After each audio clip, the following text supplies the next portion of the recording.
오는 27일 중대재해처벌법 시행을 앞두고 산업 현장에서 노동자가 또 사망했습니다. 포스코 포항제철소인데 입사한 지 보름밖에 안 된 하청업체 소속이었습니다. 이런 일 막기 위해서 중대재해처벌법이 만들어진 건데 상당수 기업들은 경영 책임자에 대한 처벌이 과도하다고 생각하는 것으로 조사됐습니다. 정지주 기자입니다. 전국에서 산업재해로 숨진 근로자가 2,708명입니다. 지난 2018년부터 3년 동안인데요. 안전한 일터를 만들자는 노력의 일환으로 중대재해처벌법이 시행됩니다. 오는 27일부터죠. 사망자 등 중대재해 발생 시에 사업주에 대한 형사처벌이 이렇게 강화됩니다. 그 시행에 앞서서 정부는 현장 점검을 강화하고요. 업체들도 안전 관련 조직을 보강했다지만은 또 일터에서 사고 났습니다. 근로자는 끝내 숨졌습니다. 사고가 난 곳은 포스코 포항제철소 코크스 3공장입니다. 어제 오전 9시 40분쯤 하청업체 직원이 장모 씨가 의식을 잃은 채 발견됐습니다. 병원으로 옮겨졌지만 끝내 숨졌습니다. 장입차라는 게 있습니다. 용광로에 넣는 원료나 연료를 실어 나르는 차량인데 여기에 장 씨가 충돌해 숨진 것으로 경찰은 보고 있습니다. 사고 당시 장 씨는 동료들과 배관에 보온 덮개를 씌우는 그런 정비 작업을 하고 있었다는데요.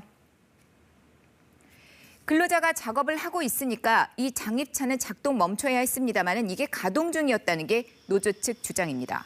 특히 장 씨는 입사한 지 보름밖에 안 됐다죠. 그런데 현장 이해도가 높거나 관련 자격증 보유자가 맡았어야 할 업무에 장 씨가 투입됐다는데요.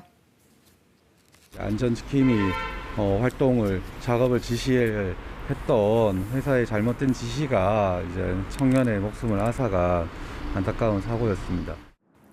사고가 나자 포스코는 사고 원인 파악과 사고 수습을 위해 최선을 다하고 있다면서 재발 방지와 보상 등의 모든 힘을 기울이겠다고 밝혔습니다. 포스코의 경우 포항제철소에서 최근 3년간 사고로 이렇게 숨진 근로자가 8명에 달합니다. 고용노동청이 특별감독을 벌여서 위반 사항을 대거 적발했고요. 4억 원이 넘는 과태료가 부과가 됐습니다마는 사고가 또 재발했습니다. 건설 현장 상황도 크게 다르지 않습니다. 광주 화정 아이파크 붕괴 사고를 비롯해서 경북 경주, 경북 구미 건설 현장에서도 사고가 잇따랐거든요. 지난해 발생한 산재 사망 사고의 과반이 이렇게 건설 현장에서 발생했고요. 대부분은 사전에 막을 수 있었던 사고였다죠. 불법 다단계 하도급과 무리한 속도전, 최저가 낙찰 등 건설 현장의 오랜 불법 관행이 근본 원인으로 꼽히고 있습니다. 이런 관행을 개선하고요. 산업 현장의 사고를 미리 막기 위해서 책임자의 처벌을 강화합니다. 오는 27일 시행되는 중대재해처벌법이 이런 건데요.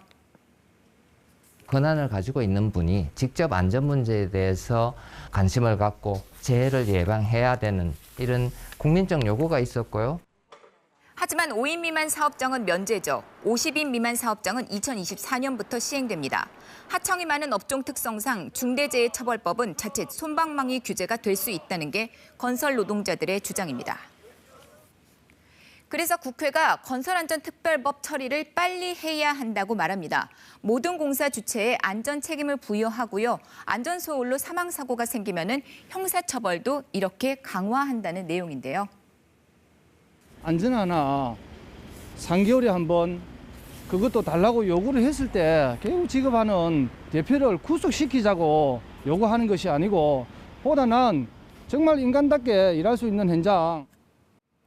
하지만 기업들의 생각은 근로자들과 조금 다른 것 같습니다. 정경련이 조사를 해봤더니 설문 참여업체의 77.5%는 이 경영 책임자 처벌이 과도하다 이렇게 답을 했습니다. 해당 응답자 가운데 법 시행 후에 개정 또는 보완이 필요하다는 의견은 94.6%에 달했습니다. KBS 뉴스 정지주입니다.